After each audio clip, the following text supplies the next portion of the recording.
أعوذ بالله من الشيطان الرجيم بسم الله الرحمن الرحيم رب اشرح لي صدري ويسر لي أمري واحلل عقدة من লিসানি ইয়াফকাহু কওলি। আপুরা, আশা করি আপনারা ভালো আছেন এবং আপনাদের মনে আছে যে আমরা বনী ইসরায়েলের কাহিনীগুলো ধারাবাহিকভাবে জানছি। তো এখন গত ক্লাসে আমরা বলেছিলাম যে গত 2 পর্ব ধরে আমরা আসলে বেসিক্যালি বনী ইসরায়েলের ক্ষমতার অপব্যবহার সেই পার্টটা পড়ছিলাম এবং আমরা বলছি যে বারবার এই জিনিসটা হয়েছে যে ওরা হচ্ছে ক্ষমতা মানে ওরা কি বলে বারবার এই জিনিসটা হয়েছে যে ওরা আল্লাহর কথা শুনেছে, তখন আল্লাহ সুবহানাহু ওয়া তাআলা ওদেরকে দুনিয়াতেই ক্ষমতা দিয়েছেন, ভালো রেখেছেন। যখন ওরা আল্লাহ সুবহানাহু ওয়া তাআলার কথা শুনে নাই, তখন ওরা হচ্ছে করেছে, তখনই ওরা ওরা আল্লাহ সুবহানাহু ওয়া তাআলা অমুসলিমদেরকে ওদের উপরে শক্তিশালী করে দিয়েছেন এবং একটা লাঞ্ছিত জীবনযাপন করেছে।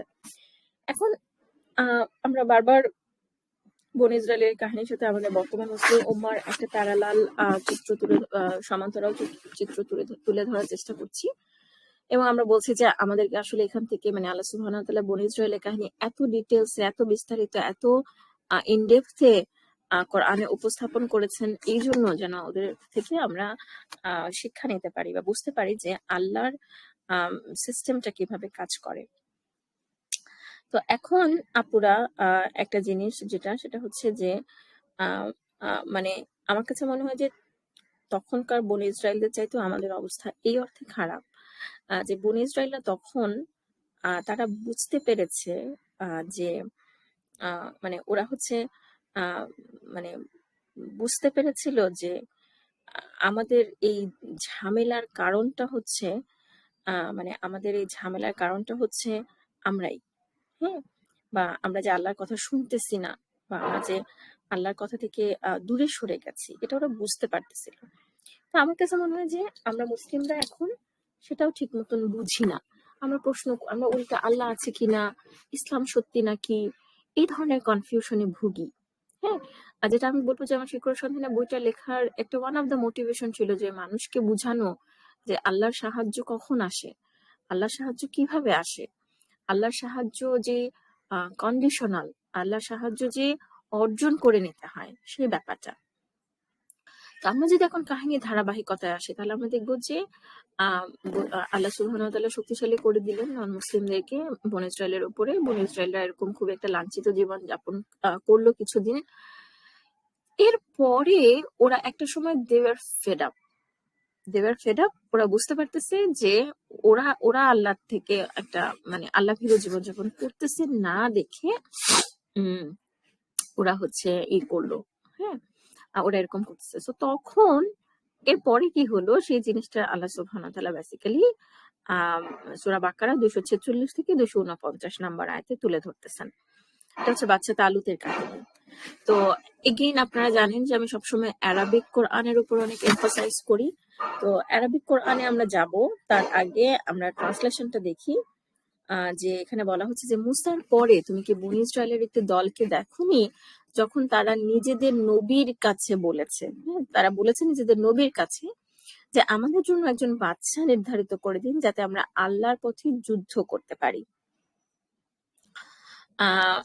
তখন নবী বললেন যে তোমাদের প্রতি কি এমন একটা ধারণা করা যায় যে তোমাদের জন্য যুদ্ধের হুকুম দেয়া হলো, তখন তোমরা যুদ্ধ করবা না আসলে।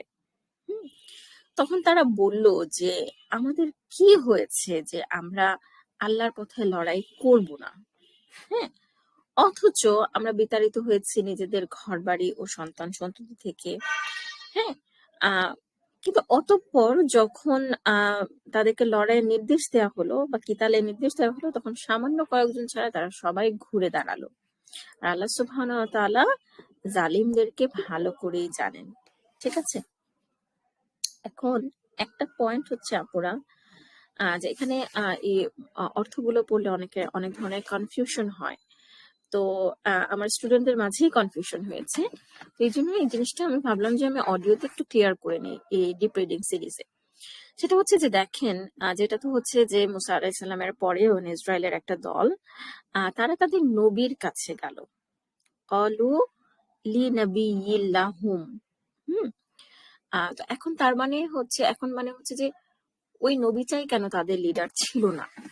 এই প্রশ্নটা আমাদের মাথায় আসে, কারণ হচ্ছে আমরা রাসূল সাল্লাল্লাহু আলাইহি সাল্লামকে এভাবে দেখেছি। উনি আমাদের প্রফেট, উনি আমাদের লিডার ছিলেন।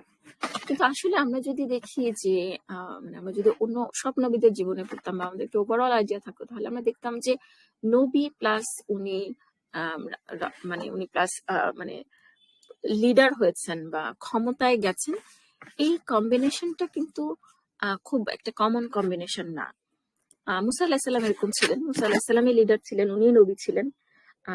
ইউসুফ আলাহিসাল্লাম পরবর্তীতে হয়েছিলেন লিডার বা উনি একটা প্রশাসনিক ক্ষমতায় গিয়েছিলেন, কিন্তু not necessarily the same. So এটা ক্লাসিক এক্সাম্পল হচ্ছে ঈসা আলাইহিসসালাম। ঈসা আলাইহিসসালাম ওনার এই ফার্স্ট লাইফে যে জীবনটা উনি অলরেডি পার করে গেছেন, সেই লাইফে তো উনি মাসিহের রোল প্লে করেন নাই। উনি তো রাজার রোল প্লে করেন নাই। ইনফ্যাক্ট এটাই তো ওদের রিজন ছিল যে ওনারা তখনকার বনী ইসরায়েল ওনাকে মাসিহ হিসেবে গ্রহণ করতে পারতেছিল না, বিকজ উনি তো ক্ষমতা নিয়ে কোনো কথা বলছেন না, উনি তো কিংডম অফ ডেভিড উদ্ধারের জন্য কোনো কথা বলছেন না। এই অংশগুলো আপনারা যদি না বুঝে থাকেন, পুরো স্টে টিউনড উইথ আস। আমরা যখন ঈসা আলাইহিস সালামের পার্টে আসবো, তখন আমরা এগুলো সব সুন্দর করে ব্যাখ্যা করার চেষ্টা করবো ইনশাআল্লাহ। আমি বলতে চাচ্ছি যে নবী এই বনী ইসরায়েলদের মুড়ি মুড়কির মতো নবী ইসরায়েলদের মধ্যে নবী এসেছে, এবং নবীর ব্যাপারটা হচ্ছে কিছুটা স্পিরিচুয়াল লিডারের মতন। হ্যাঁ, ধরেন আমাদের সময় যদি খুব প্রমিনেন্ট কোনো দায়ী থাকে, যে হচ্ছে প্রচুর কাজ করছে, প্রচুর ইনফ্লুয়েন্সিয়াল, এরকম ছিল অনেকটা বনী ইসরায়েলদের সময়। সো বনী ইসরায়েলদের সময় কাছাকাছি সময় একাধিক নবী ছিল, বা একজন নবীর জীবদ্দশা আরেকজন নবী আসতেছে, এরকম হয়েছে। হয়তোবা একই টাইমে একাধিক নবী আসছে, যারা ডিফারেন্ট এরিয়া তাদের দায়িত্বে ছিল, এরকম। সো ইটস ভেরি পসিবল যে আপনার ওই সময় যে নবী ছিল উনি স্পিরিচুয়াল লিডার টাইপের ছিলেন, উনি ছিলেন না, উনি হচ্ছে উনি এমন ছিলেন না যে যার আন্ডারে যুদ্ধ করা যায়। এবং এটা তো ঠিক যুদ্ধ ছিল না, এটা হচ্ছে কিতাল। হুম মালিকান নুকাতিল ফি সাবিলিল্লাহ, যার আমরা আল্লাহর পথে যুদ্ধ করতে পারবো। তো সেই রকম পলিটিশিয়ান বা সেই রকমের নেতৃত্বের গুণাবলী সম্পন্ন একজন বাদশাহ বা মালিক তারা চাইল। এবং এইখানে যে পয়েন্টটা বলা হয়েছে সেটা হচ্ছে যে মানে এই জায়গাটায় যে আমার এখানে একটা সাইকোলজি উঠে আসছে, সেই সাইকোলজিটাকে আমি খুব ইম্পর্টেন্ট মনে করি আমাদের সময়ের জন্য। যে আমরা মুখে অনেক কিছু বলি, হ্যাঁ, কিন্তু আদতে যখন সেগুলা আমল করার প্রশ্ন উঠে, তখন আমরা আসলে ঠিক কতটুকু সেগুলো করতে পারি। হ্যাঁ, যেমন এই মুহূর্তে আমার মুখে যে উদাহরণটা আসছে, সেটা হচ্ছে যে ধরেন আপনি সারাক্ষণ ব্লেম করলেন যে আপনার হাজবেন্ড এর কোঅপারেশন নাই দেখে আপনি পর্দা করতে পারতেছেন না, আপনার হাজবেন্ড, আপনার শ্বশুর বাড়ি, হেন তেন, এই টাইপের। ইটস ফাইন, এটা হতেই পারে অনেকে। আমার কথা হচ্ছে যে তাহলে আপনি ফেসবুকে কেন ছবি দিচ্ছেন? হ্যাঁ, অনেকে আছে তারা বলে যে আমি আমার আমার হিজাবে গরমে অনেক সমস্যা হয়, এবং এটা হতে পারে যে এটা একটা জেনুইন সমস্যা। তখন আমার কাছে মনে হচ্ছে যে আচ্ছা ঠিক আছে, আপনার গরমে যদি হিজাবে সমস্যা হয়, আমি ধরে নিলাম যে এক্সকিউজটা জেনুইন, কিন্তু আপনি ফেসবুকে কেন ছবি দিচ্ছেন? ফেসবুকে ছবি দিলে তো আপনার গরম কম লাগবে, ব্যাপারটা এরকম না। এবং আপনি কি অল্টারনেটিভ খুঁজেছেন? হ্যাঁ, যেমন আলহামদুলিল্লাহ এখন প্রচুর মেয়ে পর্দা করে দেখে আমি দেখলাম যে এত ভ্যারাইটিস বের হয়েছে, এত ডিজাইনের, এত কিছুর, এত ধরনের কাপড়ের। আমি আগে ভাবতাম যে মুসলিম মেয়েরা কিছু হলেই খালি হিজাবের ব্যবসা করে কেন, কিছু হলেই তারা হিজাবের ব্যবসা করে কেন। এখন আমার কাছে মনে হয় যে ভালো, যখন মার্কেটে অনেক সাপ্লায়ার থাকে তখন কাস্টমার ধরে রাখার জন্য তাদেরকে ইনোভেটিভ হতে হয়, তাদেরকে তাদেরকে অনেক কিছু করতে হয়, তাদেরকে অনেক কিছু মেনটেন করতে হয়। তো এখন আমার কথা হচ্ছে যে মানে ধরেন আপনি বলছেন যে আপনার হাজবেন্ড অসুস্থ, হ্যাঁ, আপনার হাজবেন্ড অসুস্থ, মানে সরি, আপনার হাজবেন্ড চায় না দেখে আপনি পর্দা করেন না। তাহলে এখন আপনার হাজবেন্ড যদি নিষেধ না করে, তাহলে কি আপনি ওই দিনই আপনি পর্দা করা শুরু করে দিবেন? বা আমি তখন চিন্তা করি যে হোয়াট আর দ্য আদার মানে other blessings are there in your life. হ্যাঁ, যেমন আমি যদি আমার ব্যক্তিগত একটা উদাহরণ দিই, যে আমি যখন মানে প্রথম ইসলাম প্র্যাকটিস করা শুরু করি, আমারও তখন মনে হচ্ছে সবকিছু ছেড়ে দিব, আইবিএ পড়াশোনা ছেড়ে দিব, এইসব পড়াশোনা করব না। আমি তখন এরকম খুব কমপ্লেইনিং, মানে অভিযোগ করা টাইপের একটা মেন্টালিটিতে ছিলাম, যে আমার দিন শিক্ষা হচ্ছে না, কোনো কিছু হচ্ছে না আমার এই দুনিয়াবি পড়াশোনার জন্য। এরপরে একবার কোন একটা লেকচারে শুনলাম নাকি, কখন আমার মধ্যে রিয়েলাইজেশনটা আসলে আমার মনে নাই, যে আচ্ছা ঠিক আছে, আমি ধরেন যথেষ্ট পরিমাণ দিন শিক্ষা করতে পারতেছি না, ধরে নিলাম, কিন্তু আমার তো আদার অনেক ইবাদত করার অপরচুনিটিস আছে।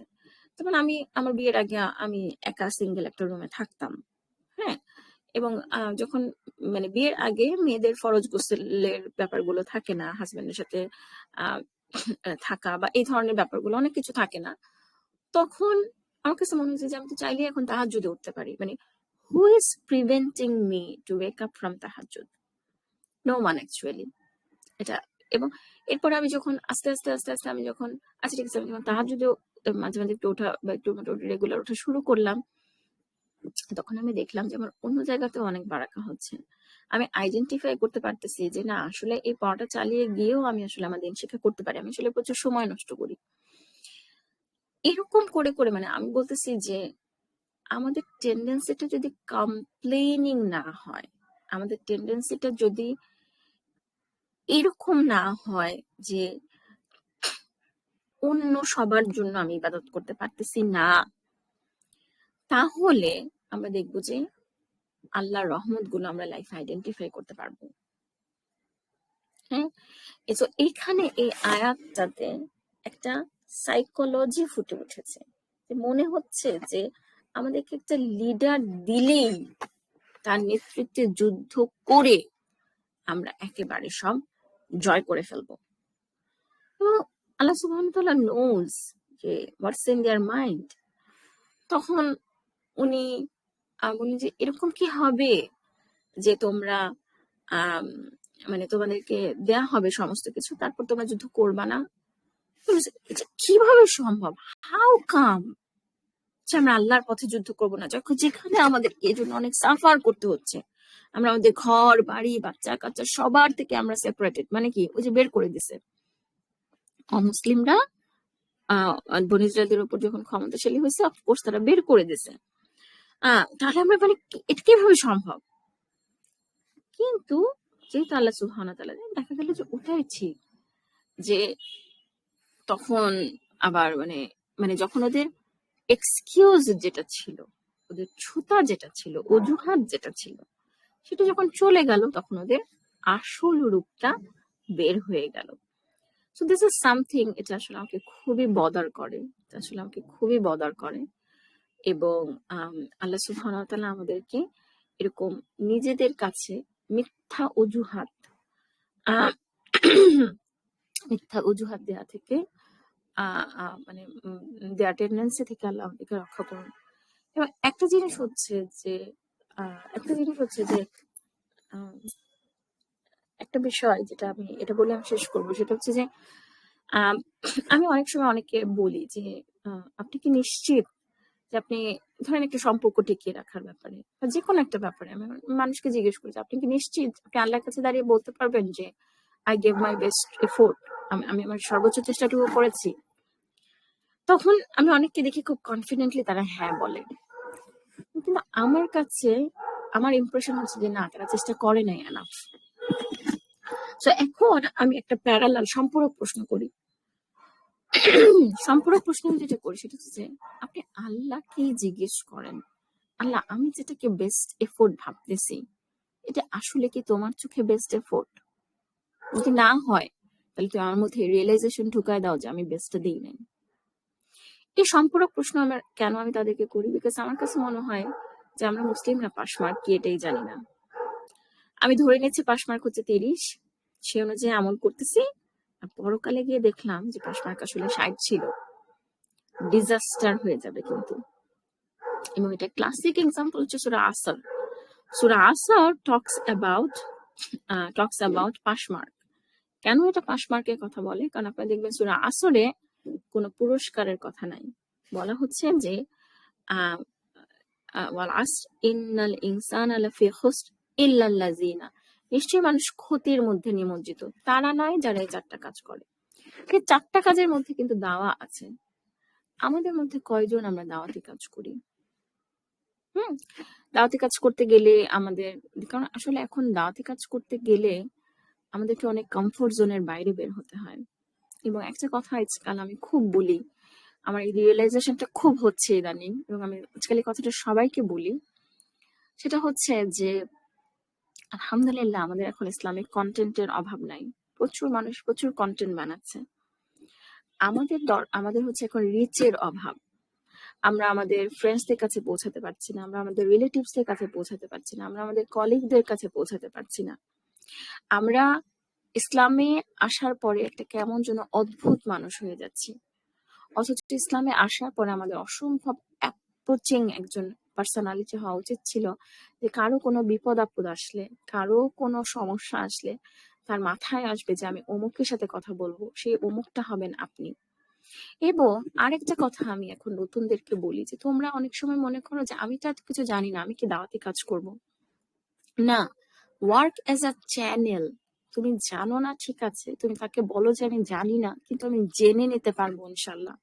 তো এরপরে তোমার আশেপাশে খোঁজ করো যে জানে, হ্যাঁ, তার মাঝে একটা চ্যানেল হিসেবে, তার মাঝে একটা মিডিয়াম হিসেবে কাজ করো। হ্যাঁ, আমাদেরকে জানতে হবে তা না, কিন্তু তাকে একজন গাইড হিসেবে কাজ করো, যে জানে তার দিকে আপনি নিয়ে যান।